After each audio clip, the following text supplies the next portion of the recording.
berjumpa dengan kita di workshop online ya, workshop online tentang materi bagaimana cara menulis kisah anak yang baik tapi juga laku keras di pasaran gitu ya.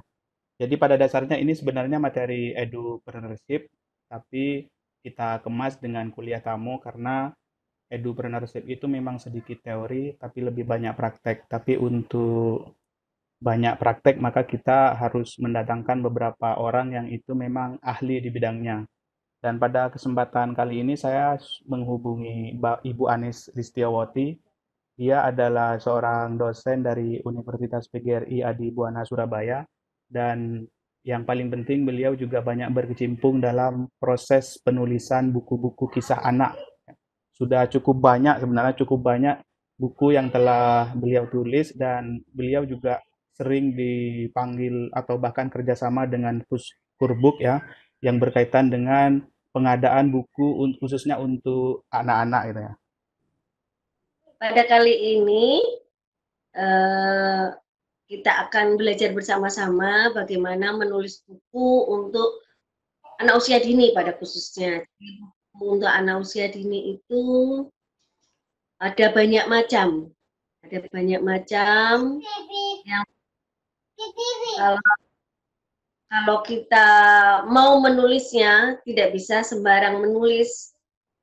Jadi eh, ketika saya mengawali jadi penulis tahun 91, saya hanya menulis apa yang saya rasakan, apa yang saya butuhkan saat itu, bahwa kenapa buku-buku pada saat ini, pada saat ini kok hanya ini saja gitu, tidak tidak sesuai dengan kebutuhan yang ada di sekolah. Jadi waktu itu bukunya hanya mewarnai saja, mencocok saja, menulis saja, tidak tidak tidak menjadi satu buku kita mewadahi aktivitas anak dalam satu hari. Itu pada waktu saya bawa bukunya ini sambil cerita ini ya, sambil cerita bagaimana suka dukanya awal jadi penulis. Jadi untuk yang nanti mau menulis buku, untuk terutama mahasiswa-mahasiswanya Pak Najamuddin ya, saya harapkan jangan mudah patah semangat. Jadi menulis buku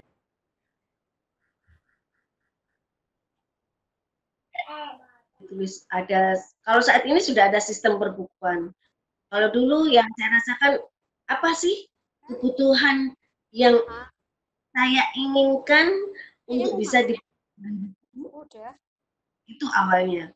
Sama, ketika kita mau menulis buku harus melihat dulu bagaimana analisis kebutuhan di sekitar kita.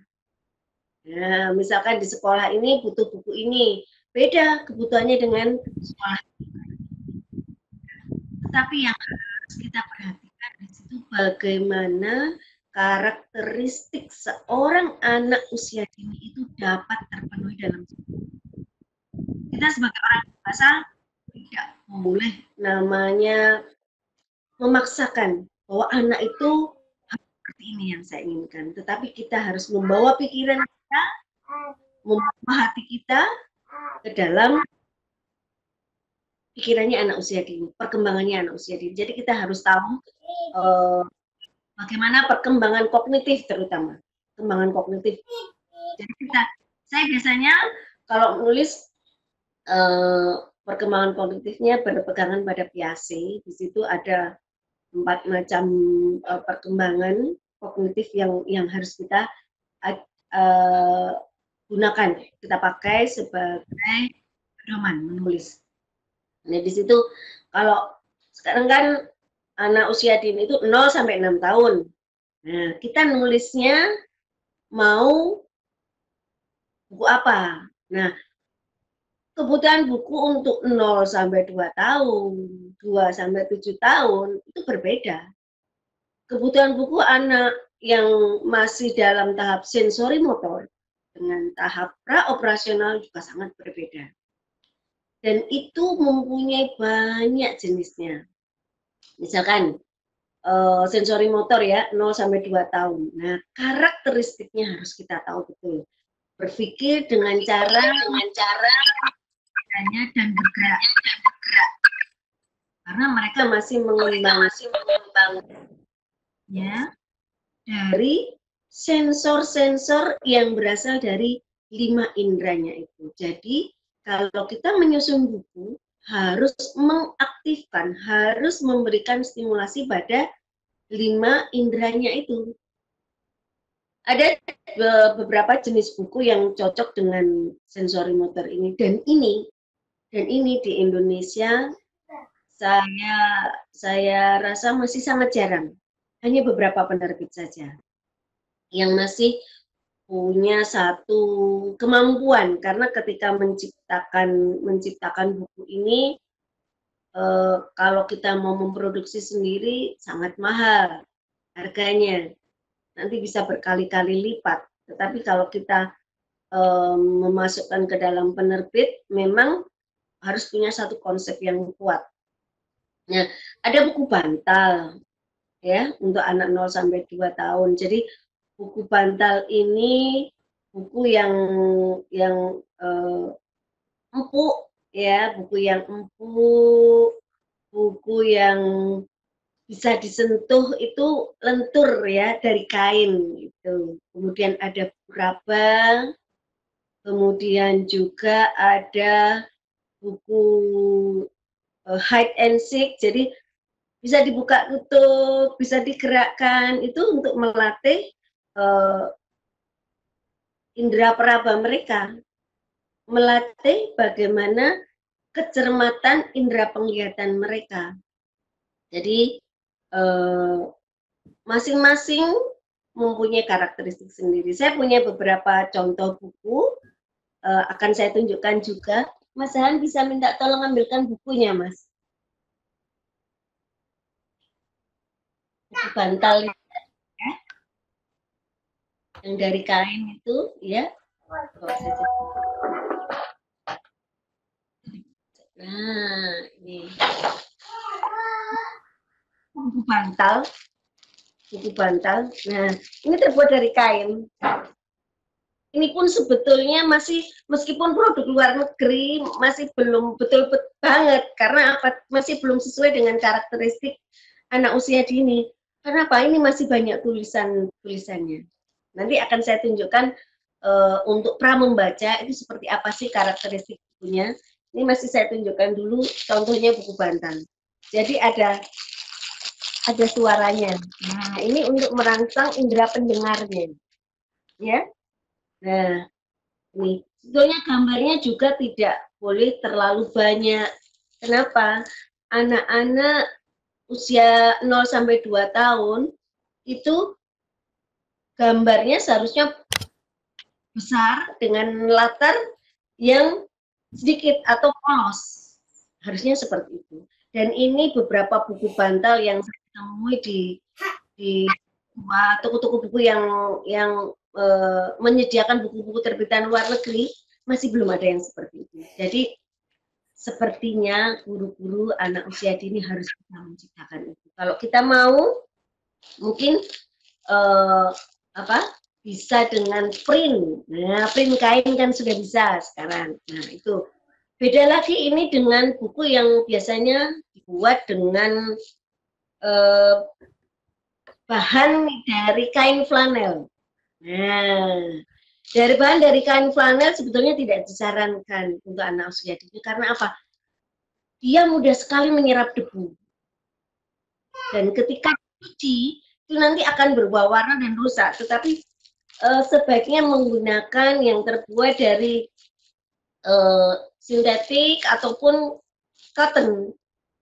Jadi pakai cotton atau pakai kaos, kemudian bahan dasar kaos. Itu justru lebih bagus daripada kain flanel.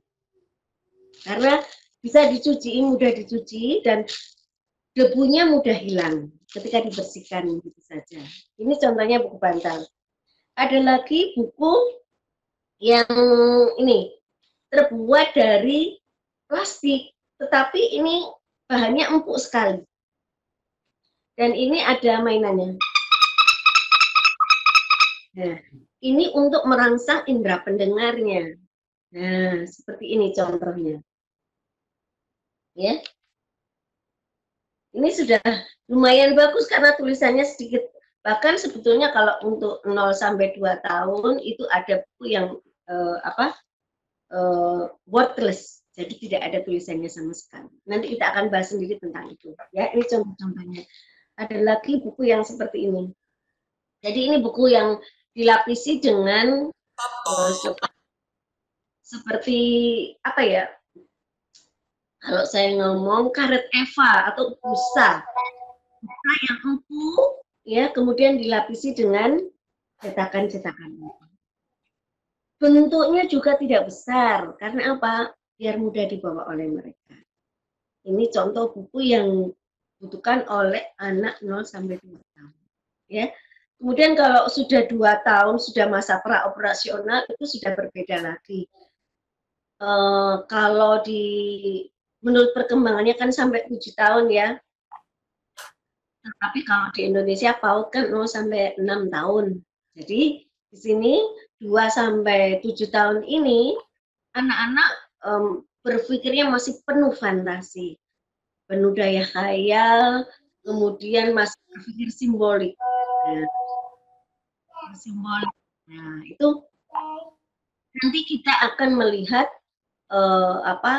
beberapa yang nggak ada tulisannya seperti loh, bagaimana imajinasi anak bermain ini yang namanya binatang kok bisa ngomong dengan manusia, ini namanya benda kok bisa ngomong dengan manusia. Pikiran seorang penulis tidak semuanya tahu tentang tahap perkembangan anak menurut pikirannya dia. Padahal kalau kita tahu tahap perkembangannya, oh anak ini masih masa fantasi, masih penuh daya khayal. Yang namanya buku bisa ngomong. Kita lihat kalau kita lihat filmnya SpongeBob, ya kan? SpongeBob itu sebenarnya apa sih? Ya kan seperti busa untuk cuci piring kan? Tapi dia bisa ngomong karena jadi pikiran dibawa. Ada beberapa macam menurut kebutuhan mereka. Ada buku dongeng, gambar, ada toko kartun fabel, ada toko kartun populer. Mas Han bisa dibuka lagi Mas Han, ada buku di situ Mas Han. Itu pun juga bentuknya ini buku ya, kemudian bukunya ibu juga di dalam. Yang seri. Ya. Kemudian buku cerita yang big book yang besar Mas. Buku cerita yang besar. Tipis. Ya. Ada satu lagi sebelahnya, belakangnya itu ada buku juga. Nah. Ini untuk anak-anak yang kelompok bermain ataupun untuk yang sampulnya tebal. Ya. Ya. Di dalamnya ada, sebelah sana ada buku ini. Nah, ini contoh-contoh buku yang cocok untuk sudah kelompok bermain ataupun TK. Nah, seperti ini. Nah, kalimatnya sedikit ya.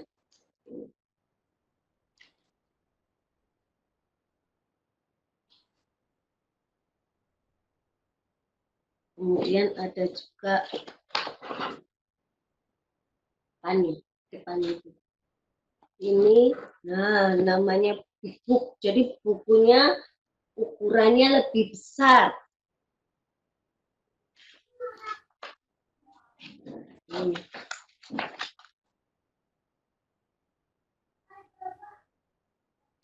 Ini ukurannya lebih besar.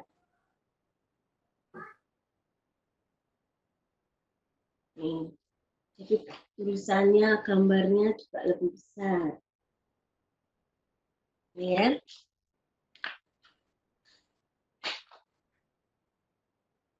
Kemudian, nah saat kita membuat pun, kalau untuk anak yang masih baru saja bisa menyusun kalimat, itu ada sebuah buku yang ini belum saya jumpai di Indonesia. Mudah-mudahan nah, anak mahasiswa-mahasiswa PG PAUD dimanapun bisa menulis ini. Ini namanya buku Wordless. Jadi buku yang tidak ada tulisannya sama sekali. Nah, ini The Boy and the Book, A Wordless Story. Kalau yang banyak itu adalah wordless book saja, story-nya tidak ada. Jadi wordless book itu buku kecil, ada gambar satu, kemudian dibalik lagi gambar satu, itu wordless. Tapi yang story sangat jarang. Saya belum menjumpai ini di toko buku manapun. Bahkan Periplus yang di Surabaya menyediakan buku-buku terbitan luar negeri belum ada.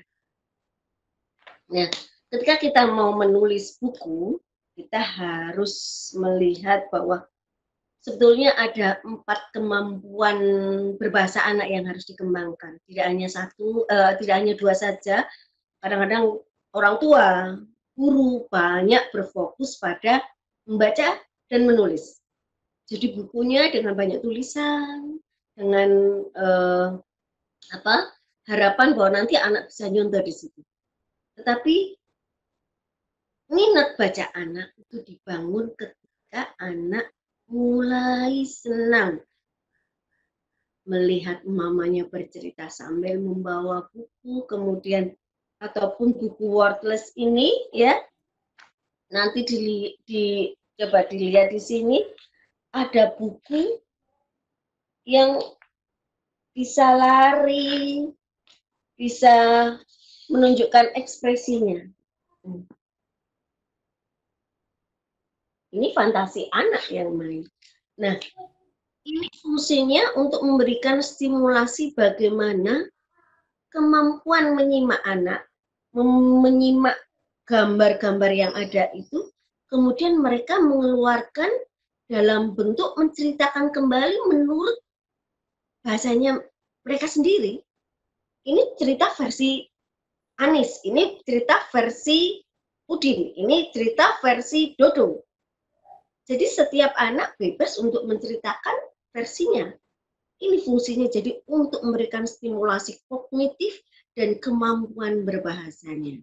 Nah, itu untuk tahap yang sudah praoperasional, tetapi masih dalam ya paling tidak kelompok bermain di situ. Ya, baru nanti masuk ke dalam membaca. Nah, kebanyakan buku yang ada di Indonesia itu sudah penuh dengan tulisan-tulisan. Nah, ketika anak sudah punya keinginan membaca, tetapi kok susah aku. Kadang-kadang membaca bukan begini, ini bacanya seperti ini. Inilah yang mematikan minat anak dalam membaca. Pengalaman pertama yang tidak membuat mereka senang, tidak membuat mereka bangga. Wow, aku bisa menceritakan buku ini. Dan itu kita bangun supaya ya, minat baca di Indonesia sangat meningkat. Itu dimulai dari kecil, nggak bisa tiba-tiba. Ya. Kemudian ketika anak-anak sudah mulai membuat bahasa-bahasanya itu, nah kita sudah harus juga mulai masuk ke dalam tahu tahap perkembangan membaca. Kalau tahap perkembangan ini saya ambil yang dari versinya Goodman ya. Yang pertama itu tahap fantasi.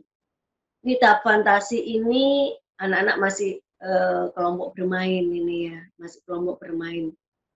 Jadi anak mulai suka saja membawa kemana-mana, bukunya dibawa, bolak-balik, ada Wah, ini frozen kesukaannya.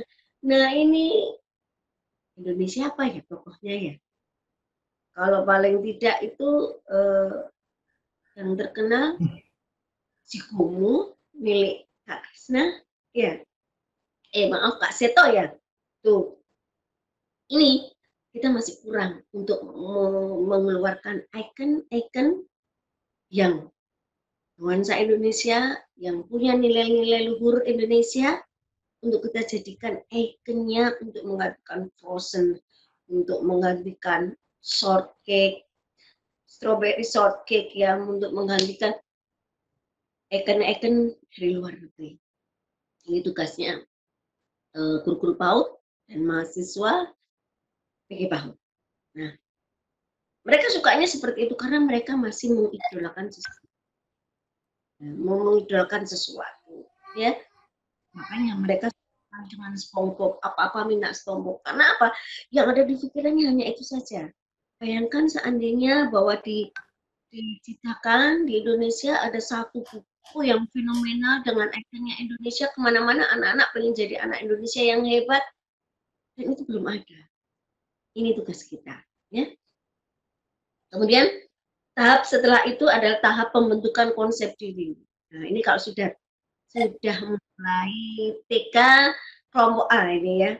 Jadi sudah mulai belajar membaca, pura-pura membaca, tapi menceritakannya dengan bahasa sendiri. Tidak cocok bahasanya juga nggak apa-apa. Tidak cocok dengan cerita yang ada di bawahnya, tidak apa-apa. Biarkan mereka berkembang bebas. Ya, ini bukunya yang diperlukan buku fantasi. Ada big book tadi ya, ini book diperlukan buku big book, jadi ukurannya besar, jadi gambarnya pun juga besar. Nah, kalau gambar dilihat itu sangat wow buat anak-anak, ya. Nah, ini kemudian juga bukunya tidak banyak halamannya. Ya. Baru kemudian kalau sudah mau masuk ke umur 6 tahun, 5 tahun, 6 tahun ya, kelompok B itu, mereka mulai tahap membaca gambar. Jadi mereka sudah mengetahui bahwa gambar ini maksudnya seperti ini. Oh, tulisannya ini. Jadi adanya kemampuan untuk mencocokkan gambar dan tulisan. Itu karakteristiknya. Sudah mulai mengenal huruf, ya. Ini bisa dengan tulisan-tulisan yang sedikit ini contohnya. Nah, ini contoh. Nih, ya. Tuh. Kemudian baru nanti yang namanya anak-anak bisa menceritakan sendiri sesuai dengan tulisannya ketika mereka benar-benar mampu untuk membaca secara mandiri. Ya. Tuh.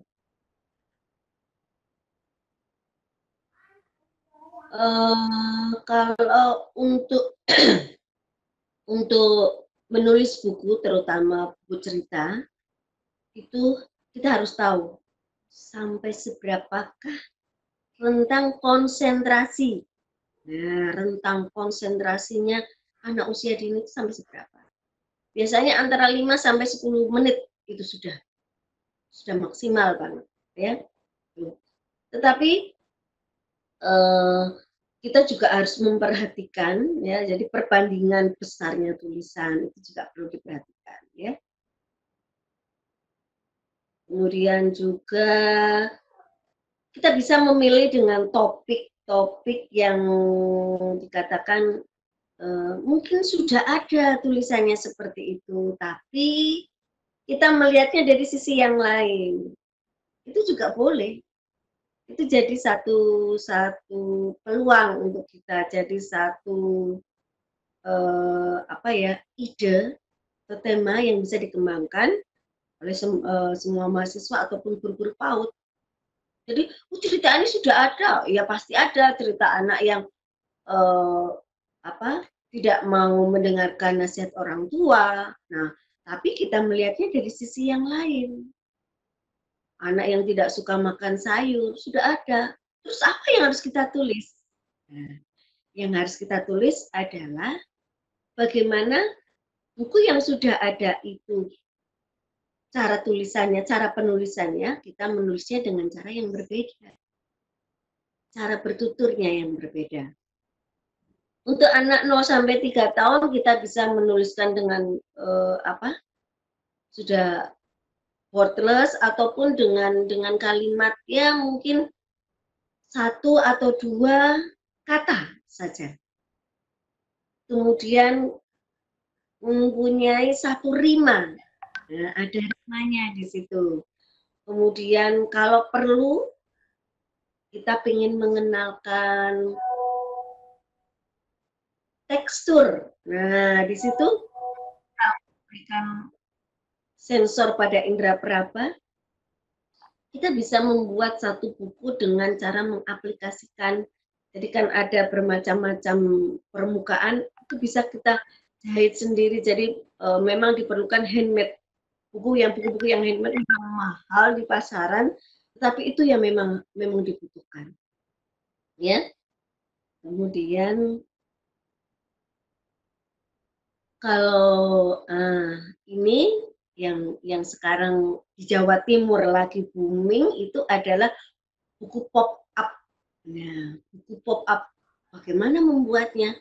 Buat dengan teknik-teknik yang paling sederhana, kemudian dikembangkan dan ternyata luar biasa teman-teman IGTKI Jawa Timur ketika saya berikan materi tentang pop up ini dengan satu pancingan saja mereka bisa mengembangkan berbagai macam cerita tradisional dengan teknik pop up. Ya. Kemudian buku-buku yang mempunyai tantangan. Jadi predictable. Jadi buku yang anak mempunyai kesempatan untuk menebak kelanjutannya. Nah, ini sangat menarik dan jarang dijumpai. Kira-kira bagaimana ya? Kemudian ada beberapa pilihan yang bisa dipilih oleh anak. Ini jarang sekali. Nah, yang penting dan tidak boleh ada dalam anak adalah bagaimana itu sampai mengandung kekerasan, marah dengan memukul, membanting, nah, kemudian adanya sara ya, aku nggak suka main sama kamu, kenapa? Kamu Kristen, kamu hitam, kamu dari Jawa, kamu dari Madura. Ini yang harus kita hilangkan dan tidak boleh ada di buku Indonesia. Satu yang paling penting juga adalah bukunya harus punya satu pegangan ideologis yaitu Pancasila. Mungkin ada yang bertanya sambil ini? Oke, terima kasih Ibu Anis. Ya.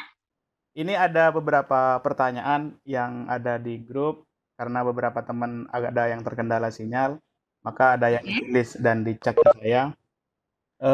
Pertama ini, sebenarnya setiap fase perkembangan itu kan bukunya berbeda-beda. Jadi untuk kelompok bermain, untuk kelas A atau kelas B. Nah, kalau secara konkret itu kalau untuk kelompok bermain, kalau memang harus ada kata-katanya, itu berapa kata? Kalau untuk kelas A dan kelas B itu maksimal berapa kata? Sehingga teman-teman kalau menulis itu ada minimal punya gambaran gitu. Mungkin itu yang pertama. Terus yang kedua, ini kan ada kaitannya dengan edupreneur ya. Jadi kita membuat buku tidak hanya sekedar bagus menurut standar akademik, tapi juga bagaimana buku itu laris di pasaran, sehingga itu juga bukan suatu kebanggaan sendiri. Jadi menurut Ibu Anis yang sudah lama menulis buku, kira-kira buku yang bagus dan laris itu pasar apa? Konsepnya seperti apalah kira-kira begitu. Mungkin itu yang titipan teman-teman tadi. Oke, dipersilahkan mungkin ya. Sebuah pertanyaan yang bagus dan ini sebetulnya semangat untuk guru-guru ataupun calon guru bahwa kita tidak pungkiri. Saya tahu betul bagaimana rasanya jadi guru PAUD Saya mulai tahun 89 lulus langsung jadi guru PAUD sampai terakhir 20 tahun 2009. Jadi cukup panjang pengalaman saya jadi guru PAUD. Dengan penghasilan yang sedikit, ya, dengan penghasilan yang sedikit, tetapi punya banyak pengalaman. Ini yang jadi peluangnya. Yang jadi peluangnya, saya merasakan sendiri, saya menulis buku mulai tahun 91 itu membawa yang namanya naskah saya sambil nyanyi dari pintu ke pintu, tapi nggak ada yang mau. Baru tahun 93 ada satu penerbit di Surabaya yang mau menerbitkan buku saya, dan saya tidak mau dirubah konsepnya karena ini buku yang dibutuhkan beda dengan buku-buku yang sudah ada.